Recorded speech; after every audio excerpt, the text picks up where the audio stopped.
You have entered the PM.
What's up, y'all? What up, our people? What's up? What's up? Welcome to the PM, where we discuss family, relationships, and everything in between. Faith. And faith. Yeah. We still working on a new intro. Yeah, that's all right. We'll get it together. Yes. But we are so excited today. We are in week 5, which is the finale of the season before you chase the ring. Come on, man. If you haven't caught up with us, man, go back. You will not regret it. There were so many good nuggets and great things that we talked about. And today, what we're talking about is, I would probably venture to say, a least favorite on most people's. I think it's the least favorite beyond relationship. Oh, yeah. I mean, in life. Our kindergartner doesn't like what we're going to discuss today. Yeah. No, so, he don't. No, yeah. he don't. So are we recapping or are we just going straight in? Okay. We did that last week. Go back and check it out. So this is part 5 of Before Chasing the Ring. And today's topic is God's timing is better than your timeline. That is a lot to swallow. It is, because it involves a word that, as we just mentioned, our kindergartner hates. We call it the P word. Patience. And a level of faith in God that he knows what he's doing. Yeah. And that he cares. That's the biggest part. That he's a father and a friend and a God that is so intentional that he has a plan for you. He knows that there's a desire in our hearts for relationship, especially if he's tugging on us and pulling us to take those steps towards matrimony. Yeah. And it's a big step. And he has a plan, and we can attest to that. And so today we're really going to unpack that particular topic, like what it's like to walk in this space where God has given me this desire for marriage. Yeah. And it feels like it's taking a lifetime. Yeah. You've given me the desire. Why does it feel like it's taking so long? Yeah. I feel like it's like that with God with most things. Joyce Meyer said something that I will never forget. I don't know how much I liked it when she said it, but it was true. She said, we spend a lot of time in our relationship with God waiting. Yes. She said, you are either receiving the thing and then waiting for something else, or you're waiting for something. Like she said, you're always in this cycle of waiting and receiving. And a lot of the times the truth is the waiting is longer than, like, you get the thing and then there's something else to wait for. Yeah. And it's all because of God developing us and trying to build us. And it's really difficult, honestly, because we have to have faith that if he's the God of the universe and he is the creator of everything, he knows everything about me. He knows the right time for me to, whenever there's someone for me. Yeah. Yeah. And for some people it's 22 and someone else might be 42. And I remember, so growing up, the church we grew up in, there was a lady there, and she didn't get married till she was 40. And I used to tell her all the time, I did not want God to make me wait till I was 40. Mm-hmm. And we would laugh about it. So when I did get married, she put on our thing on Facebook, see, Cache, God didn't make you wait till you were 40. Mm-hmm. And we like laughed at it. But that was her journey. And she was married for like 25 years before her husband, like, you know, passed and everything. And, you know, it was a beautiful union.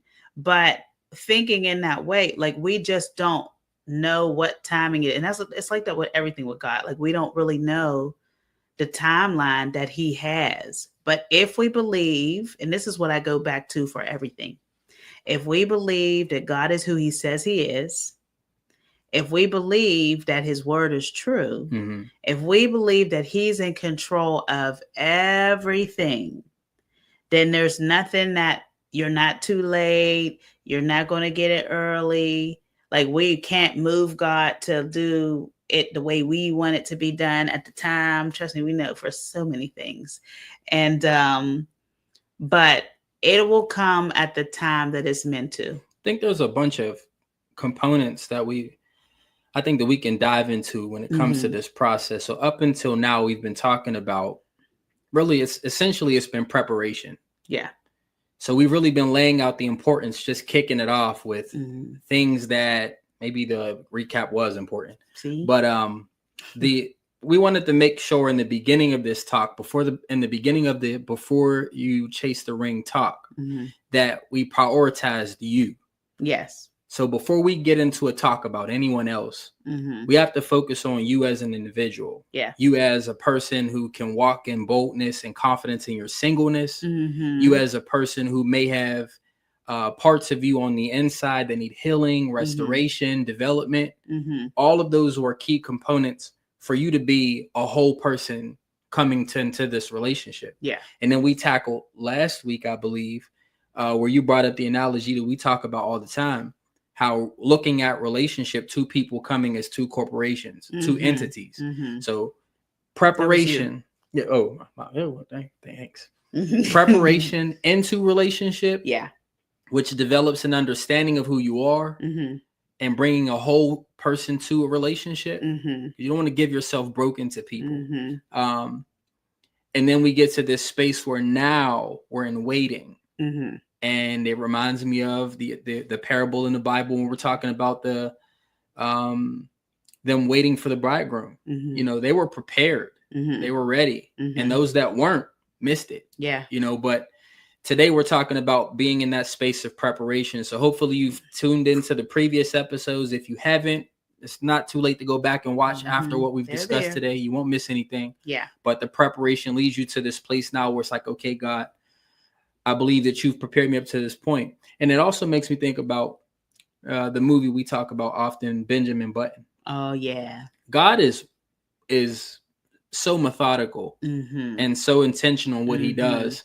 But as humans, our first instinct, our first concept of anything when we're thinking about a problem is us. Yeah.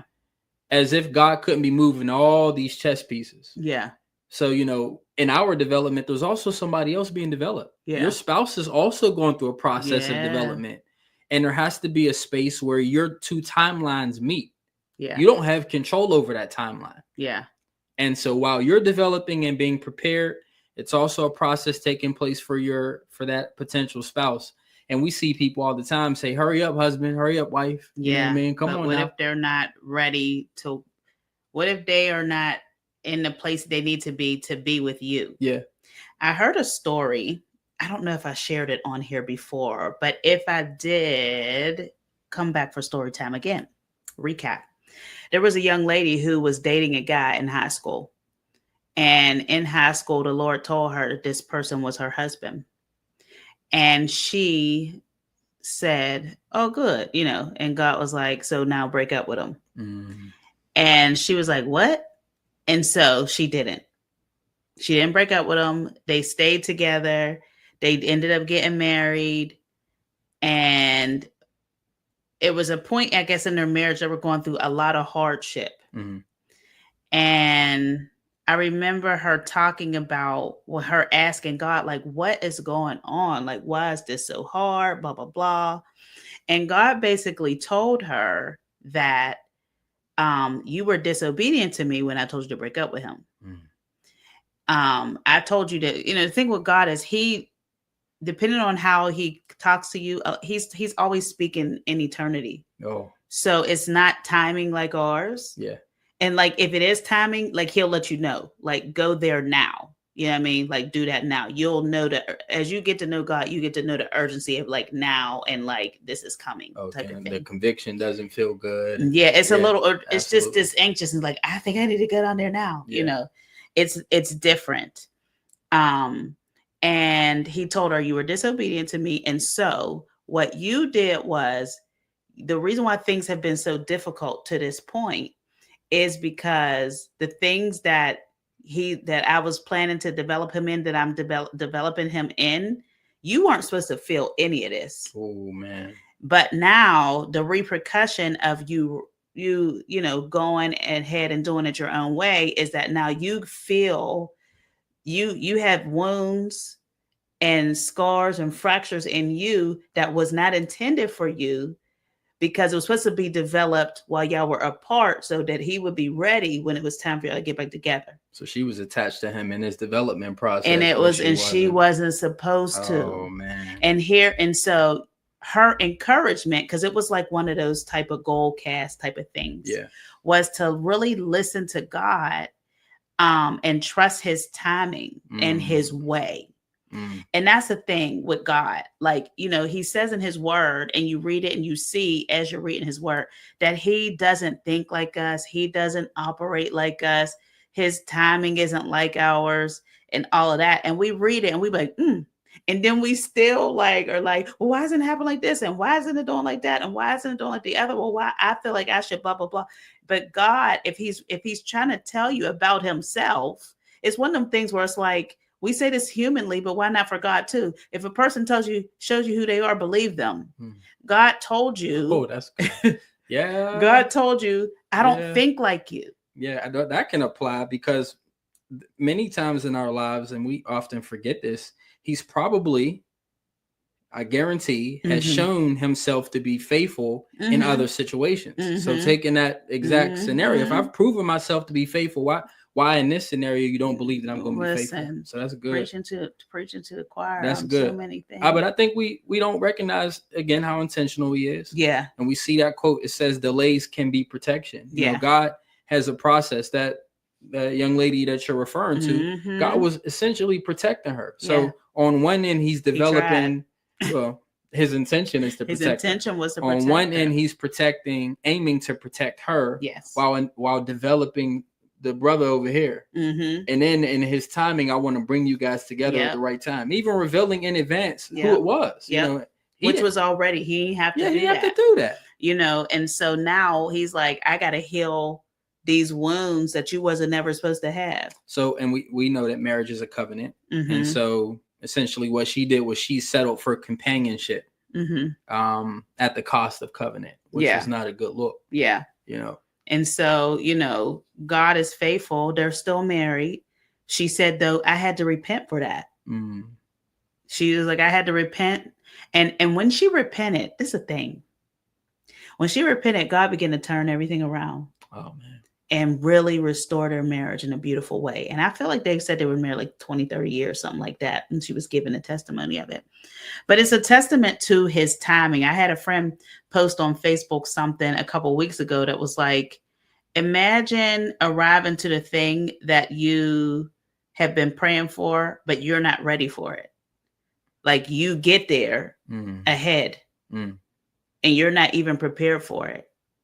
And so then she basically was like, trust the process, trust God, trust his timing. Yeah. Like there's things that he knows, I have this for you. But you just ain't ready yet. Yeah. Like this is for this time. And then there's another part that I was thinking about while you were talking. What is the purpose of marriage? One of the things is to be fruitful and multiply. And we know that people come to the earth as an answer to something in the earth. That's a part of God's plan. And he knows when your children are supposed to be here. So if you rush and being with anybody or whatever, and it's not the way he wants it, you are jeopardizing the plan that God has for when the ordained children he wants here, your Isaac. You are creating Ishmael when God has Isaac, and that's the promised one. That's good. And so we do that, and we don't know that we're jeopardizing that because we just want what we want in the moment. And this is the other thing, man. I was talking to a friend a couple days ago, and I was just like, you're waiting on marriage and you're waiting on these things, and that's beautiful. It's great. It's honorable. Yay, because there's a lot of people who don't want to. But there's work that comes with that. Yeah. Like, it's not like the movies. And I know it's difficult for people to fully grasp it. I understand that because you don't get the weight of it till you're in it. Mm-hmm. You're just like, oh, you want the happily ever after. Then we live happily ever after. But man, and that's not how it is. Like, there is work that goes into it. It's not just, well, now that I got this person, now it's beautiful and great. Like, there is a work that goes into it, that it's one of them things where it's like, you see the quote that's like, water the grass where you are. Yeah. And not, because are you ready for that? Mm-hmm. Like, these are the things that God knows. Like, there's a level of maturity that's going to come with this, that if you do it or you force it ahead of time, may end in a way it shouldn't have. It may end. I don't know many things that turn out well prematurely at all. From I mean, I'm a premature baby. Yes, you turned out well. Yeah, well, but I dealt with some health stuff early. Yes, you did. You did. Because I wasn't fully done. You can't put a loaf of bread in the oven and take it out early. You can't bake a cake and take it out early. Yeah. You know what I mean? That's a good analogy.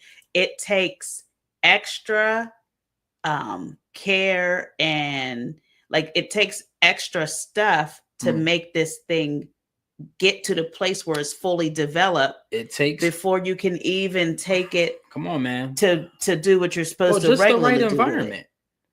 It has to be in the right environment. Yeah. So when we're using the cake analogy, or a baby, for the recipe, even a baby. Yeah, for the recipe, the temperature has to be right. Mm-hmm. You know what I mean? And so, if any of these pieces in your process of preparation for marriage, going into relationship, if that temperature is off, it can affect the development of that process. With a cake, y'all know I'm cake on the side. If you don't, I do cakes as a little side thing. Sometimes the cake is ruined, and you cannot, if you take it out early, there's a point of no return. Wow. You can't do anything with it but start over. Wow. That is, and this is a sensitive topic when we're talking about premature babies and stuff like that. But sometimes the baby is so undeveloped that it doesn't live. Mm-hmm. And I want to be sensitive to that, because I know that there's mothers who've lost babies who came early, and it wasn't their fault or anything like that. But if we're using an analogy of something that comes too soon, for whatever reason, it could be the death of the thing.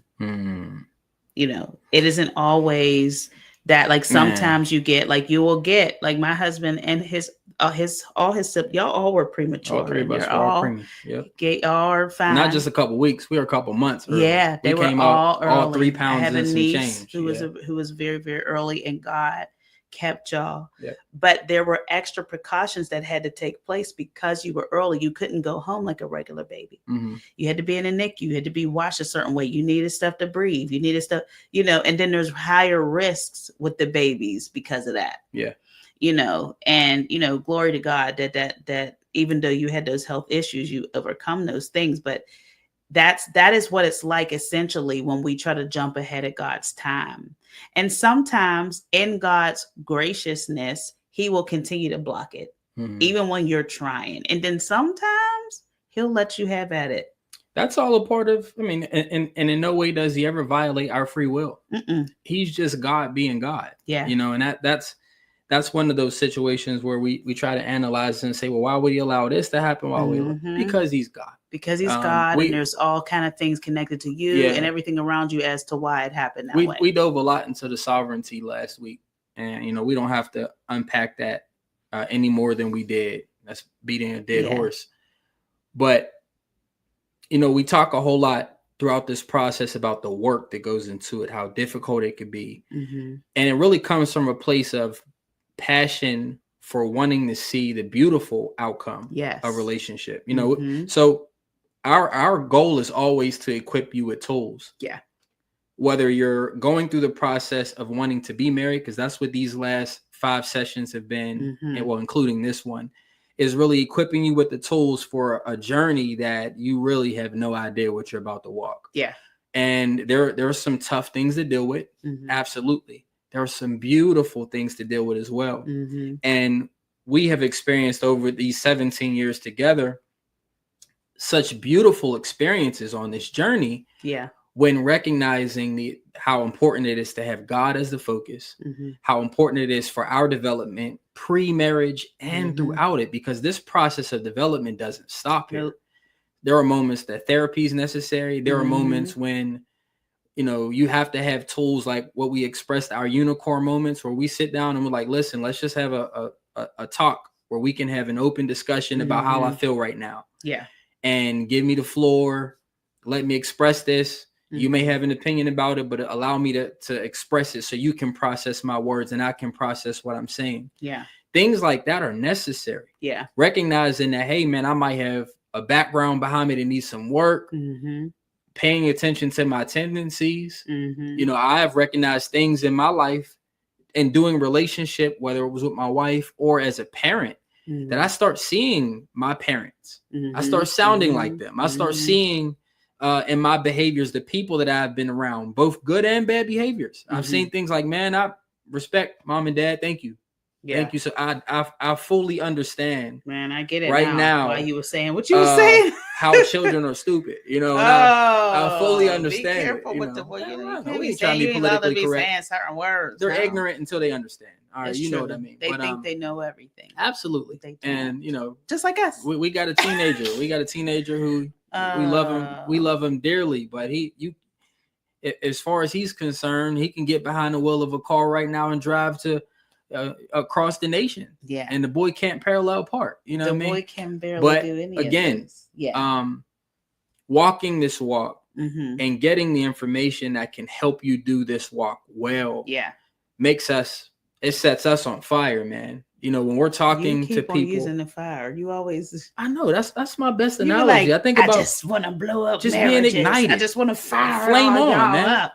Well, you give me another analogy. I don't know. You be having good ones. But yeah, there's because it makes me think about passion. I get what you mean. I get it. Passion. It's just funny. You burning be desire, love. Yeah, I hear. I hear you. You want the fire to burn. Yes. Okay. So again, set you on fire. But hey, that ain't nothing compared to the Walmart Target merge you kept using last Market. That's ridiculous. Tall Mart. That is ridiculous. Don't do that. Oh my god. Anyway. So we can use a couple fire emojis. Matter of fact, y'all can put them in the chat. Put the fire emojis in the chat. But we love to see you guys do life well. Yeah. We want to see you do life well. Yeah. We want to see your relationships. We want to see relationships, I can't get the fire. I'm about to go back to the fire. I want the relationship to be We want to see your relationships on fire. Yeah. You experienced that at some point in the past. And you need it to be rekindled. Yeah. So we want to see that happen. Yeah. And we know that happens with oftentimes just getting back to some of the basic fundamentals of doing relationship well, like having conversation. Yep. Like communicating well. Yeah.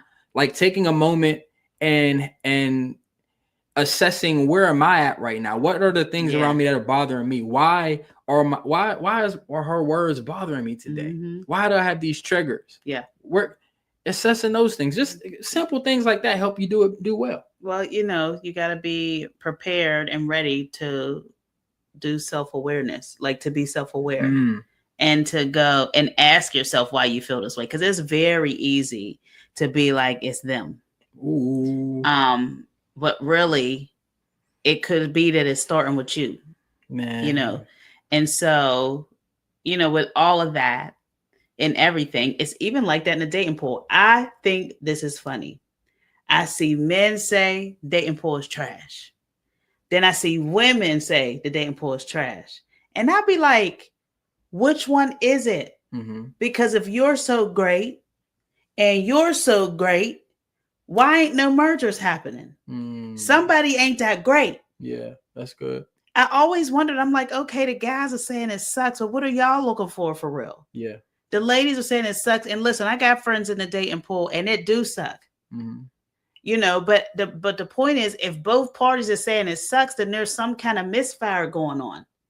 And I think that a lot of that starts with ourselves. Yeah. A lot of it starts with standards. There's, you know, what standard are we holding on to? What are we trying to be in this world? You know what I mean? And we can't assume that we've seen the whole pool. Oh, heck no. Like some of us are just walking in the shallow. Ooh. And there are parts of that pool. You ain't been in the deep yet. There's some good fish in the deep. You just have not. There it is. Ooh, that was good. That was good. Some of us are doing relationship in the shallow. We doing shallow relationship. And where God is trying to take us. Ooh, that's good. God is trying to take us in the deep. Where we can find the big fish. You know what that means? What's that? You gotta go in God's time. It brings it all back around to his time and his way. Because if you are a beginning swimmer, you'll drown. You don't jump in the deep immediately. Yeah. You get an instructor. That's Jesus. That's the Lord. The instructor teaches you how to go to the deep. Yeah. He don't be like jumping in deep first. I remember going back to, man, we got all types of analogies and please, this is not heresy or nothing like that. We're painting visual pictures here. But, you know, you could consider that lifeguard. I remember back in the day, we had to swim in front of the lifeguard and do like 4 laps back and forth across the pool. And then we had to trad for 60 seconds. And that was once you passed that test, that was called the deep test. It's almost like the Holy Spirit. Like, let me walk you through this. Let me guide you through this. And then I'll let you know when you can get the thumbs up to go jump in the deep. Yeah. And if we're not tuned into him, we don't have a relationship with God, then we're really out here walking around with, gasoline draws on during relationship. Here you go again with fire. That was fire. That was unintentional. You got a fire problem. Man, put some more fire in the chat. Look, though, what it all really comes down to is trust. Yeah. It's beyond patience. And it's not easy. Yeah. It's not easy to trust that God, because in this world, even with the most consistent person, they will still let you down sometimes. I got to use my analogy we talked about earlier. Is that fire again? No, this is actually water. Okay. It's funny. I'm gonna say, boy, so, I talked about the disciples, man. They walked with Jesus. And they believed he was the Messiah. Was our conversation. Yeah. Yes. So they walked with Jesus. They believed he was the Messiah. Even though they wrestled with some things, they still had to come into some understanding of like exactly what does it mean that he's the Messiah as it's coming to pass. I don't think that they really knew. They literally walked with Jesus. They watched miracles take place with him. Even God opening up heavens and saying, "This is my son who I am well pleased." And they still ain't know. They watched and walked with him every day. All right. And his desire was for them to have faith. And then he goes on to glory. And we are here over 2,000 years later, 2,000 years later, trying to have faith in a Messiah that we can't physically see. Yeah. Now they walked with him and struggled. There were decisions that came before them that they struggled with believing. Rabbi, is this what we should do? Yeah. Are you sure? They're asking Jesus, are you sure? Yeah. We can't see Jesus. Yeah. Physically. So we are also saying some of us have had visions. We've experienced certain things and have felt the most conviction we have in our heart. But we're trying to believe in something. That's what faith is. It's believing in something that you can't see. Yeah. And so in relationship, it requires faith, man. There's no safety net in this. We've talked about this. There's no safety net in walking this walk and trusting that as I take these steps off this boat today, that as I feel Christ calling me to take these steps in this direction. Yes, preaching today, brother. That it is the right step, that I won't sink. And that's what we just want to encourage you guys to do. We want to encourage you to take the things that we're talking about today and in the last several episodes of this Before You Chase the Ring series and apply them. Start off by doing personal inventory on the heart. Yeah. Before you get caught up and go back to spazzing out how long it's been, let's slow down and backtrack and say, okay, God, before I think about anybody else, I got to think about me. I have to evaluate, where am I at? Am I even good enough in terms of my development to be placed in the hands of somebody else? And can somebody else be trusted to be placed in my hands? Will I handle this person delicately? Them? Come on, man. Like, she is God's daughter. That revelation makes me as a man do relationship differently. It makes me walk with a certain level of intentionality because I don't want to mishandle what God's child. We have a daughter. And I dare a joker to treat my daughter the wrong way. Nice word. Then he has to deal with me. So how am I to treat his daughter? You know what I mean? And so starting with ourselves as an individual, we develop. And now we come into this place of, okay, I value me. Now I come into this understanding of valuing somebody else because I value me. And so now I can get into this, take these steps of like, let me try to do relationship. So that's it. Apply those things. Yeah. One day at a time. Trust God in the process because he really will tell you. Come on, delay is protection. I'm telling you, I have a friend. She know who she is. In the dating world, God will tell her, she will say, what do you think? Basically. And God will tell her yes. God will tell her no. Man. You know, she will say, show me what it would be like to be with him. Show me. And, you know, it takes a level of trust to be okay with that because sometimes you could just want it. You like the idea of it. There were people that I loved the idea of being with them. So I didn't want to hear God tell me yes or no. Yeah. He did it anyway because of something I prayed way before that I regretted. Same here. Later. Yeah. And so I didn't want to hear him be like, no, not him. So I ain't ask, you know, so I admire watching her because it is bold and it speaks to her relationship with God. Like, God, I trust you that what relationship you have for me, you have for me. And so every person I'm dating or I talk to, I'm going to present them back to you and say, is it time now? Is this the person? Because I like this guy. You know, I like this young lady. If it's a guy, you know, what do you think, Lord? And he will let you know. Come on, he man. really will. He has been, when I tell you, I watch him be faithful to her and tell her yes and tell her no. And we were like, man, again, you know what I mean? But that's because there's somebody that he has planned and purpose for her. Yeah. And that's why he's like, acknowledge me and I'll direct your path. Yeah. That's my promise to you. If you don't, you risk. You don't know what's going to happen, but he knows everything about us. You know what I mean? So he knows what 5 years down the line will look like with you and this guy, you and this young lady. Yeah. The one that you looking at thinking, oh, he this and that. Meanwhile, 5 years on the line, he ain't looking like this and that no more. And you're like, wow, God. And God, like, you chose him. Yeah. You ain't asked me what I thought. You didn't trust what I could see down the line. Yeah. Well. Yeah. Okay. Yeah.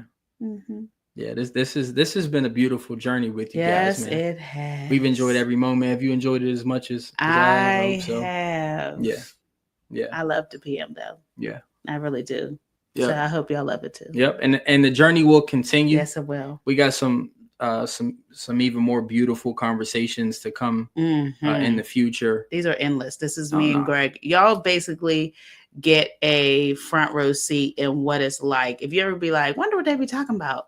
This is what it is. We be talking about all of this and everything in between. In the kitchen, in the car, on the phone. Yeah. You know, we just yeah. This is us. Yeah. This really is. Shay just pops up. And another thing. Don't do that. It's been beautiful, man. And if it has been if there's something that we've said that kind of rings true in your heart, and you're like, man, I think I want to take this step to the next level. I want to walk this journey, but I need some guidance. We'd love to help you with that. Absolutely. So we have, that's what we do. Yeah, we have two beautiful services that we offer to folks. One, the anchor sessions, one blueprint course. Yeah. where we can either have an individual talk with you and your potential spouse, or your spouse that you're currently married to. Or you can join a group session. We have a 6-week session where we're able to walk you through some beautiful things that we're dealing with every day that you might not have, you might not discuss in everyday conversation, from the church to, social media. There's still stuff that are not discussed. They paint this faux picture of relationship. And we dive into some stuff that really can connect with where you are. And even give you tools and warning signs for what you may face down the line. I think the Blueprint course is my favorite. Because when we originally started to put the course together, we were thinking primarily about people who were preparing to be married, like the engaged couples. We were thinking basically this is premarital counseling type of thing.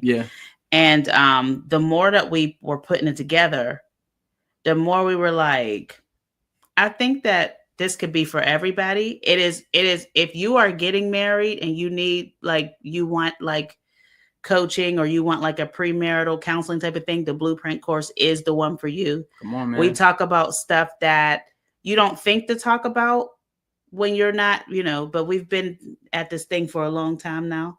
I don't think that it's talked about as much as it should be. And so and then you get to do it with a group, which is really cool. When I did my coaching, it was with a group, and you get a lot of different feedback, and then you get the camaraderie of the group too, which is really cool too. So I love the Blueprint course. Anchored is definitely one that is more focused on an individual issue. So if you are, for instance, a couple and you're dealing with communication struggles or things like that, we will help you walk through the process of where it began and where are we trying to go? What is the overall goal of where we're trying to go? And you get homework and different things to try to walk out how to become a better you, how to become a better us, because what we always say, it's always going to be us. At the end of the day, everybody else can leave, but it's always us. Absolutely. Okay. Absolutely. All right. So I think we're good. Yeah. So until next time, y'all. Man, we're looking forward to hearing from you guys and share this with somebody. Yes, absolutely. We believe that this is changing and transforming lives. And one thing that we know for certain is that healthy individuals improve and create healthy communities. Healthy communities lead to a healthy world. And so one conversation at a time, we try and take over the world. Yes, we are. So join the movement. Take care. God bless. God bless, man. Hey, before you go, make sure you subscribe and like this video.